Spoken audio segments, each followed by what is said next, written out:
Assalamualaikum warahmatullahi wabarakatuh. Waalaikumsalam warahmatullahi wabarakatuh, Ibu. Baiklah Anda semua,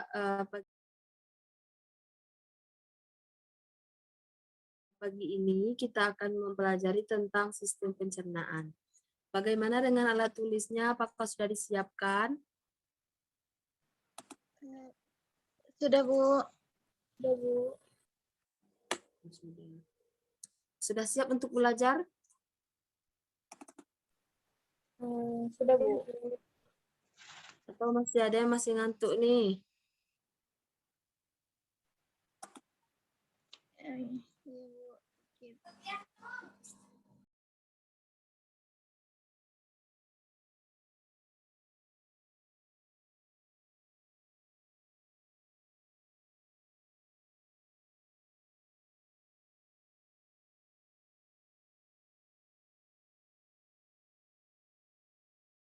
Apakah share screen Ibu sudah bisa terlihat?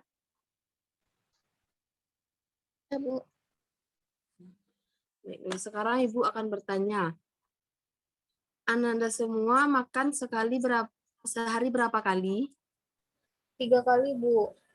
2 kali, Bu. 3 kali. 3 kali makan sehari itu biasanya pagi sarapan kan ya, nanti makan siang, dan kemudian makan malam. Ketika Ananda makan pagi atau makan siang atau makan malam, apakah semua jenis makanan Ananda makan? Tidak semua jenis makanan, Bu. Ya. Bagus sekali ya Vidya. Tentunya tidak ya. Makanan yang kita makan sesuai dengan kebutuhan kita, yaitu makanan yang mengandung 4 sehat 5 sempurna. Apa saja itu jenis makanannya dan apa saja itu zat-zatnya, Ibu akan menjelaskan kepada Ananda semua dan kita akan mempelajari bersama-sama ya.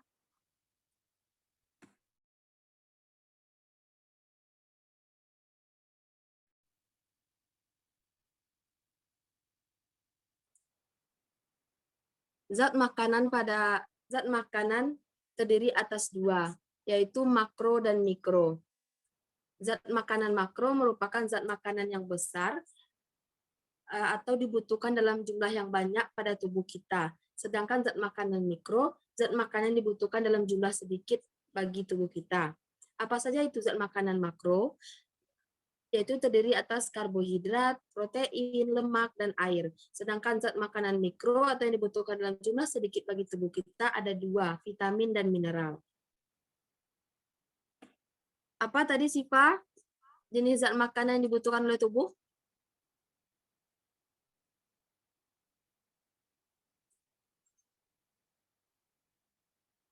Jenis zat makanan yang dibutuhkan oleh tubuh ada zat makanan makro dan zat makanan mikro. Tepat sekali ya. Bu. Jadi Ibu berharap Ananda semua memperhatikan ya seperti Siva, supaya kedepannya tidak ada terjadi miskonsepsi, agar semuanya paham dengan materi yang Ibu ajarkan hari ini. Coba siapa yang tahu apa fungsi makanan bagi tubuh kita? Ada yang bisa menjawab? Apa fungsi makanan? Ibu mau bertanya, kenapa sih kita butuh makan? Siapa yang tahu jawabannya? Saya, Bu. Iya, Nisa? Supaya kuat, Bu, dan bisa menjalani aktivitas. Iya, benar sekali ya, Nisa. Kita makan itu salah satunya juga supaya kita kuat untuk melakukan aktivitas sehari-hari. Berikut fungsi makanan bagi tubuh. Yang pertama yaitu untuk pertumbuhan dan perkembangan. Dapat Ananda semua lihat pada layar share screen Ibu, itu yang dulunya bayi menjadi besar sampai menjadi tua lagi. Jadi itu merupakan salah satu fungsi makanan bagi tubuh. Selanjutnya memelihara dan perbaikan sel-sel tubuh yang telah rusak atau tua. Seperti pada gambar, yang sebelah kiri ini kepalanya tampak botak, sedangkan yang sebelah kanan rambutnya tumbuh lebat. Itu dikarenakan adanya zat makanan yang bisa memperbarui sel-sel tersebut kembali sehingga rambutnya bisa tumbuh lebat kembali. Selanjutnya yaitu pengaturan metabolisme tubuh. Pengaturan metabolisme tubuh. Setelah kita berolahraga, tentunya kita berkeringat kan ya Ananda? Iya, Bu. Jika kita berkeringat, tentunya telah terjadi proses pembakaran dalam tubuh. Dan proses pembakaran itu juga disebut sebagai dengan proses metabolisme. Itu merupakan bentuk dari pembakaran zat-zat makanan yang sudah kita makan terlebih dahulu. Selanjutnya itu penjaga keseimbangan cairan tubuh. Dalam sehari, Ananda semua minum berapa gelas? Ayo Vidya, berapa gelas minum sehari?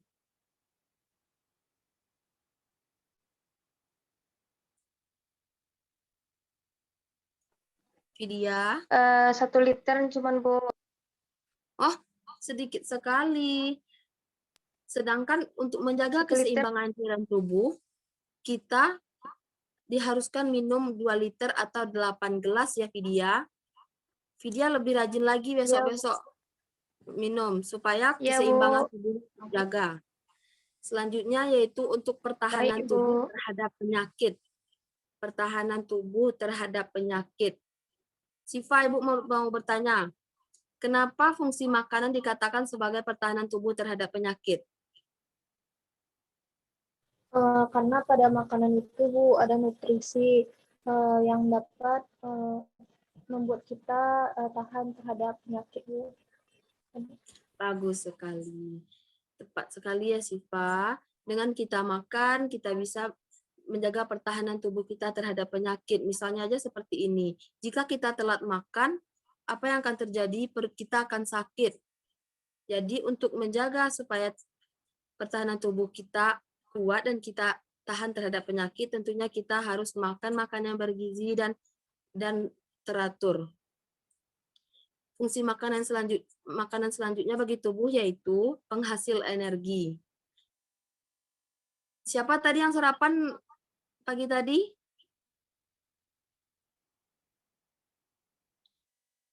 Ayo, yang loyo-loyo ini sepertinya tidak sarapan ini. Anissa Hidayah ini sepertinya tidak sarapan ini.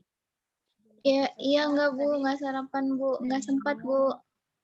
Kan di sini nampak kita lihat bahwasannya dengan kita makan kita bisa itu menghasilkan energi sehingga kita bersemangat dalam melakukan aktivitas ya. Besok-besok sarapan lagi ya Nisa. Iya, Bu. Apa saja itu zat-zat makanan tadi yaitu makro dan mikro, yang mana makro salah satunya yaitu karbohidrat.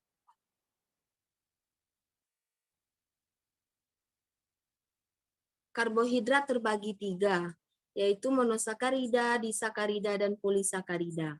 Monosakarida merupakan karbohidrat yang sederhana, yang mana contohnya terdiri atas glukosa, fruktosa, dan galaktosa.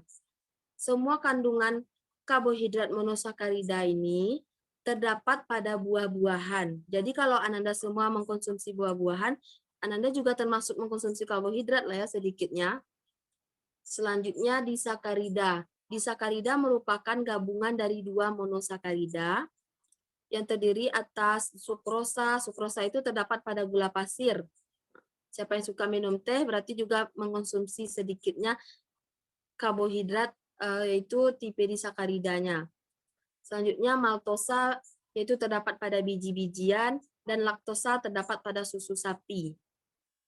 Selanjutnya tipe karbohidrat yang selanjutnya yaitu polisakarida atau kompleks poli. Poli ini dapat seperti yang kita ketahui bahwa poli ini berarti banyak. Berarti ingat saja polisakarida berarti terdiri atas banyak monosakarida. Contohnya yaitu pati. Pati terdapat pada umbi-umbian seperti kentang, itu singkong, dan masih banyak lagi. Selanjutnya glikogen itu terdapat pada otot dan hati hewan, dan selulosa terdapat pada serat tumbuhan.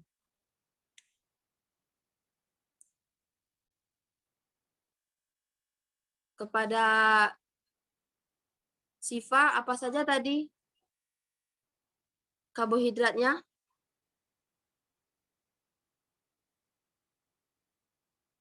Karbohidrat terdiri dari monosakarida, Bu, disakarida dan polisakarida, Bu. Bagus, berarti Siva ada memperhatikan Ibu ya. Selanjutnya kandungan zat makanan yaitu protein. Siapa di sini yang suka makan daging?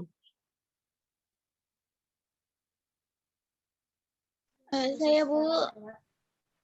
Anissa. Pada daging tersebut juga terdapat protein ya Anissa. Protein juga merupakan salah satu zat makanan yang dibutuhkan oleh tubuh dan juga penting bagi tubuh kita. Protein adalah zat makanan yang mengandung unsur karbon C, hidrogen H, oksigen O, dan nitrogen N.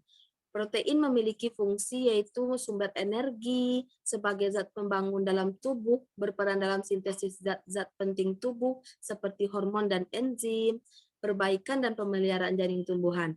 Nah, berarti sudah terjawab dong ya. Yang pertama tadi ada rambutnya yang botak, kemudian tumbuh lagi. Itu dikarenakan salah satunya adanya mengonsumsi makanan yang mengandung protein, sehingga terjadi perbaikan pada sel-selnya yang sudah rusak. Jadi Anda semua, berarti protein penting fungsinya bagi tubuh kita ya. Iya, Bu. Iya, Bu. Sebelum diserap oleh tubuh, protein harus dicerna terlebih dahulu menjadi bentuk yang lebih kecil, yaitu asam amino. Asam amino terbagi atas dua, yaitu asam amino esensial dan non-esensial. Asam amino esensial yaitu asam amino yang tidak bisa dibentuk oleh tubuh, maka harus kita peroleh dari mengkonsumsi makanan seperti ikan, ayam, telur, dan banyak lainnya. Serta asam amino non-esensial yaitu asam amino yang dapat disintesis oleh tubuh. Berarti tubuh kita bisa memproduksi sendiri asam amino tersebut. Protein terbagi atas dua, yaitu protein nabati dan hewani. Protein nabati yaitu protein yang berasal dari hewan seperti daging dan telur, serta protein hewani yang berasal dari biji-bijian, contohnya seperti tempe, tahu, kedelai, dan banyak lainnya. Zat pada makanan selanjutnya yaitu lemak. Baiklah, selanjutnya yaitu lemak. Lemak sering disebut lipid dan tersusun atas unsur karbon, hidrogen, dan oksigen. Di dalam suatu molekul lemak terdapat 1 molekul gliserol dan 3 molekul asam lemak.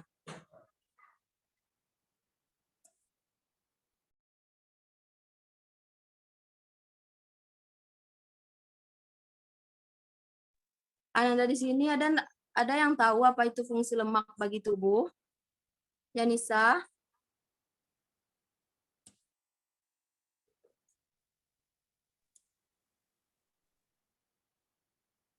Mungkin Yanisa sedang terkendala sinyal ya. Kepada Arifat, tahu nggak apa fungsi lemak bagi tubuh?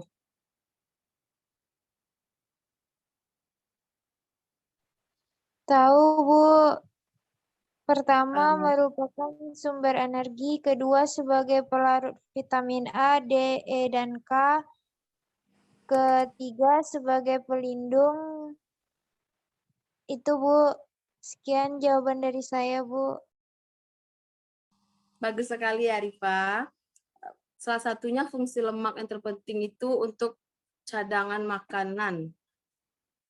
Adapun fungsi lemak yang lainnya yaitu merupakan sumber energi tadi yang Ibu bilang itu cadangan makanan tadi. Ketika kita puasa atau kita telat makan, kita butuh lemak ya.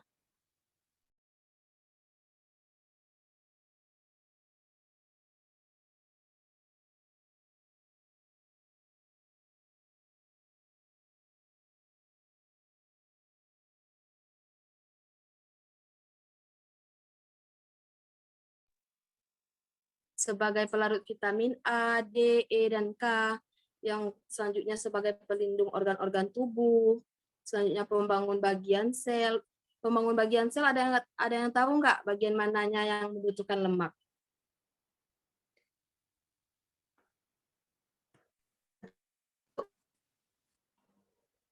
Mungkin Anda semua sudah lupa ya, karena itu materi waktu kita kelas 1.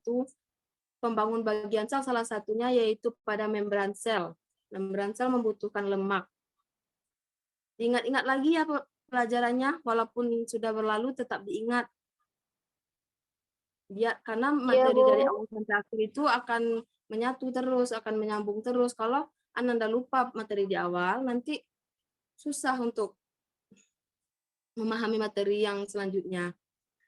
Baiklah, fungsi lemak yang terakhir yaitu sebagai makanan cadangan.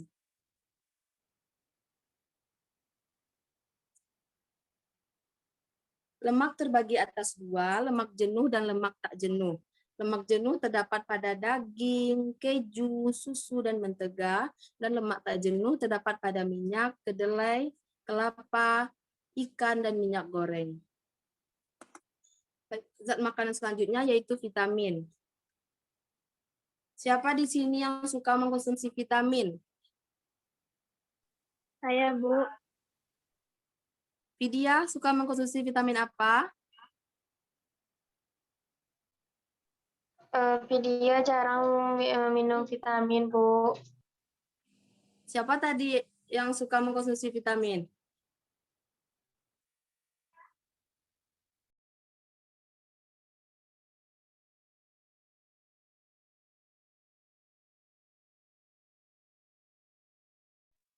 Saya, Bu. Oh, bagus ya. Tadi siapa itu yang jawab suka mengkonsumsi vitamin? Vitamin Rina, boleh Bu. dikonsumsi untuk tubuh, tapi tidak boleh terlalu berlebihan. Karena vitamin adalah zat organik yang diperlukan oleh tubuh dalam jumlah yang sedikit. Jika kita berlebihan dalam mengkonsumsinya, Rina, tentu pasti akan ada efeknya bagi tubuh kita. Kalau vitamin sasetan itu gimana, Bu?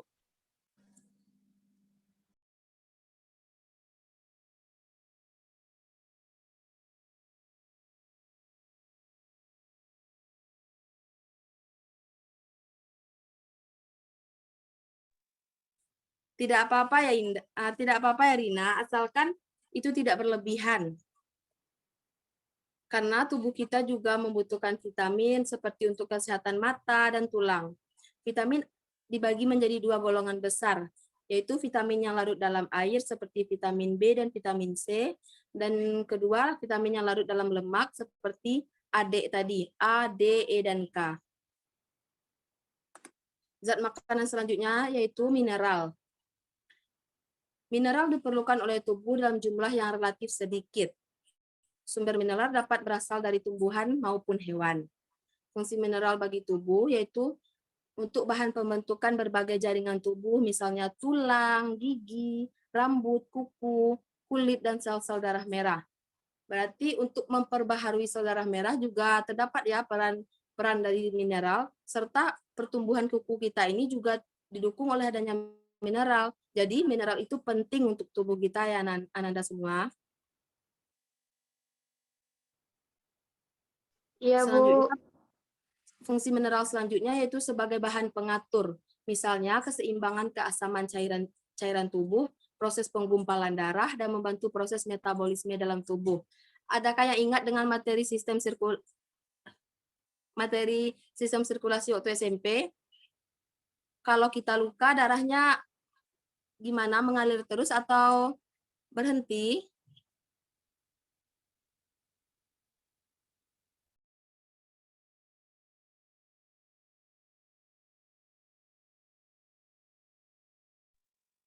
Anissa, jika kita luka, apa yang terjadi dengan darah kita, Anissa? Nanti membeku, Bu, darahnya. Menggumpal kan ya, berarti di sana kita juga dapat melihat apa fungsi dari mineral bagi tubuh kita, yaitu untuk penggumpalan darah. Tentunya jika tidak ada mineral dalam tubuh kita akan terganggu dong proses penggumpalan darah. Dari Anda semua,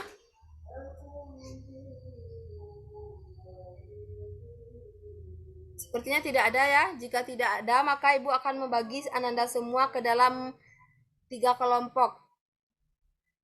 Nantinya Ananda akan mengerjakan LKPD yang Ibu berikan pada grup kita.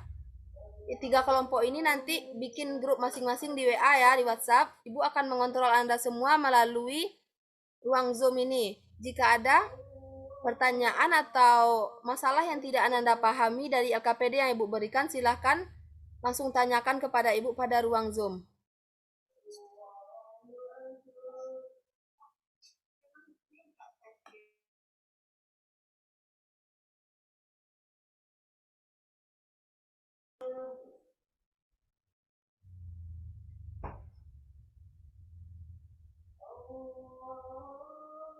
Untuk kelompok 1 yaitu kelompok 1 ada Anissa Hidayah, Siva Jodi, dan Faizah. Kelompok 2 ada Nova, Salsa, Husnul Khatmi. Kelompok 3 ada Vidya Kelvina, Yanisa Sri Rahma, dan Aisyah Nabila. Silakan dimulai mengerjakan LKPD-nya ya yang sudah Ibu berikan. Ibu berikan waktu selama 15 menit. Nanti jika ada kekeliruan atau ketidakpahaman, langsung saja tanyakan pada Ibu ya.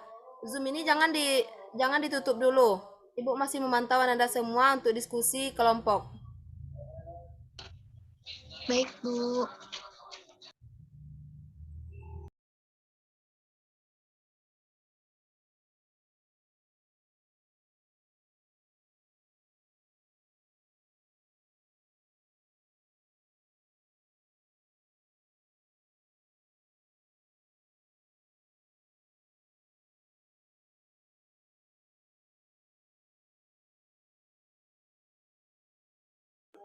Baiklah Nanda, Ibu rasa sudah cukup ya waktu pengerjaan LKPD-nya.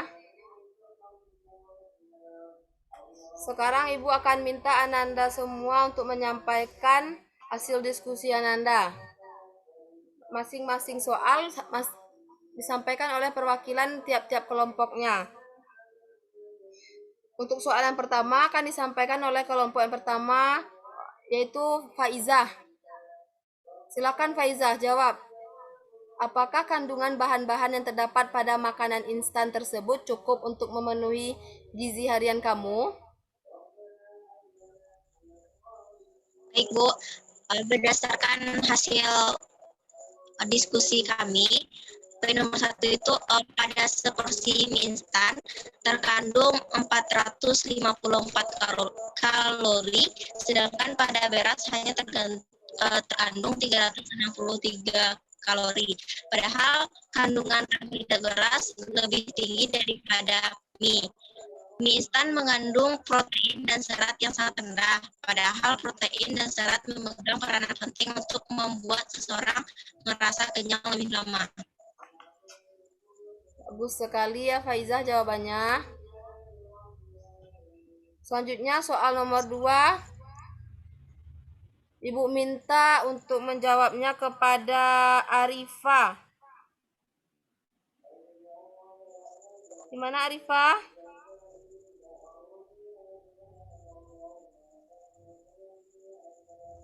Jawablah Arifah.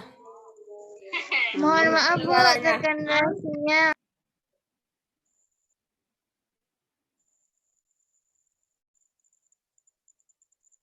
Apa tadi jawabannya Arifah?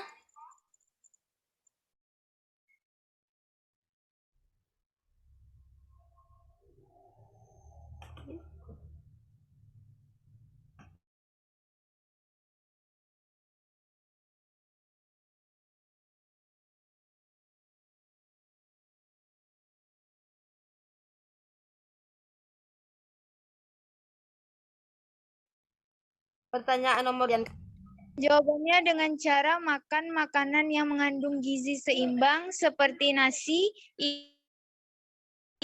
lengkap jawabannya.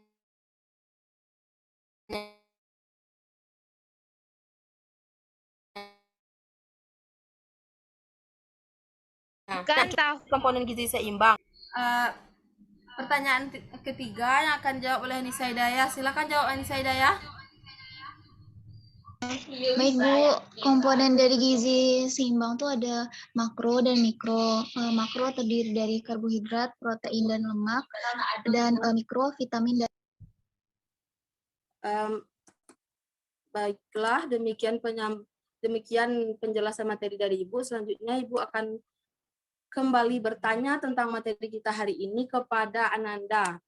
Siapa yang bisa menjawab pertanyaan Ibu akan mendapatkan nilai plus.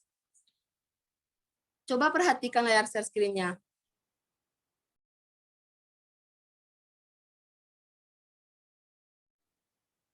Iya, Bu. Manakah yang tergolong karbohidrat dan mana yang tergolong protein? Siapa yang bisa menjawab? Saya Bu, Siapa itu?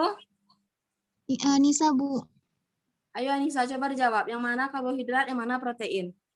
Sebelumnya mohon maaf Bu, kameranya tidak bisa dihidupkan karena ada sedikit kendala Bu. Ya, tidak apa-apa, Nisa. Di sini yang termasuk karbohidrat nasi Bu. Yang termasuk protein telur. Nah,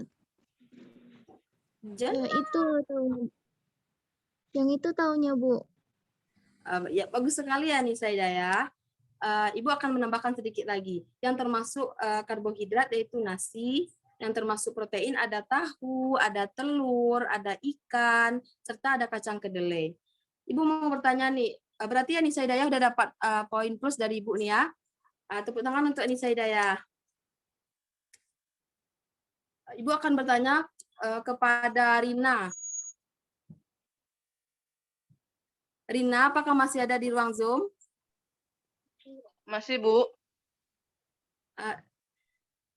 Coba Rina perhatikan layar share screen. Mana yang tergolong protein hewani dan mana yang tergolong protein nabati?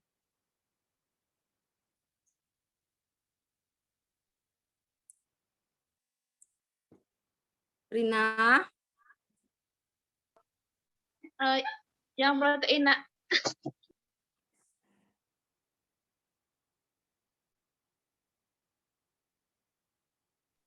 Yang protein hewani itu ayam, Bu. Bukan, yang di layar share screen-nya, Rina.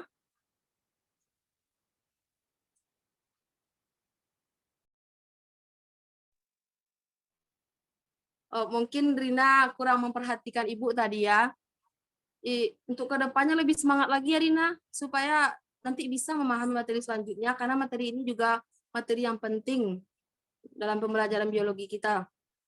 Ibu akan bertanya kepada Vidya, yang mana protein hewani, yang mana protein nabati, Vidya? Yang protein hewani seperti telur, Bu. Terus itu ikan. Sedangkan protein nabati yaitu nasi, telur, tempe. Segitu, Bu. Terima kasih, Bu. Bagus sekali. Tepuk tangan untuk Vidya, berarti Vidya dapat poin plus ya dari Ibu hari ini. Baiklah, Ibu akan mengulang sekali lagi. Yang termasuk protein hewani pada layar share screen ini yaitu ada ikan, telur, sedangkan protein nabati ada tahu dan kacang kedelai. Serta untuk vitamin dan mineralnya ada sayur dan juga buah-buahan tersebut. Jadi satu poin penting yang perlu Ananda ingat, bahwa kita harus makan secara teratur setiap harinya untuk mendukung aktivitas diri kita, dan juga makanlah makanan yang bergizi yang bisa memberikan manfaat untuk tubuh kita. Makanlah secukupnya, jangan berlebihan. Demikian pembelajaran kita hari ini, kita sudahi dengan Alhamdulillahirabbil alamin. Ibu tutup ya Ananda semua. Assalamualaikum warahmatullahi wabarakatuh. Waalaikumsalam warahmatullahi wabarakatuh, Bu. Terima kasih, Bu. Terima kasih Bu.